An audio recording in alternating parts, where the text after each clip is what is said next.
ജിമ്മിൽ പോകുന്ന ബിഗിനർ ഏറ്റവും കൂടുതൽ പേടിക്കുന്ന ചോദ്യം എന്താണെന്നറിയാവോ? നമ്മൾ നാട്ടുകാർ ചോദിക്കും, ഒന്നും അങ്ങോട്ട് കാണുന്നില്ലല്ലോ, വയറെ കഥ കണക്കുന്നുണ്ട്. ആ ചോദ്യത്തിൽ നമ്മുടെ ഒരു 99% കോൺഫിഡൻസും ഉരുകി തീർന്നു പോകും. ചിലർ ചോദിക്കും, വയറതേപോലെ ഉണ്ടല്ലോ.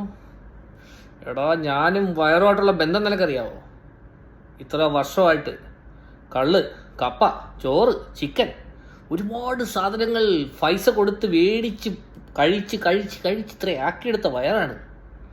പെട്ടെന്ന് ഇറങ്ങി പൊടാ എന്ന് പറഞ്ഞാൽ പോകൂ? വേണമെങ്കിൽ അതെന്തോടെ പെണ്ണും പിള്ളയാ? അങ്ങനൊന്നും പോവില്ല.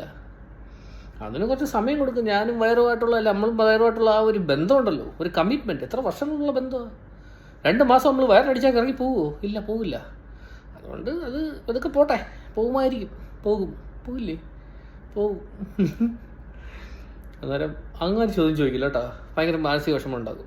ഞങ്ങൾ എങ്ങനെയും ജിമ്മിൽ പോട്ടെ, നീയൊക്കെ ഇവാലുവേറ്റ് ചെയ്യാൻ ജഡ്ജാ? ശരിയാവും.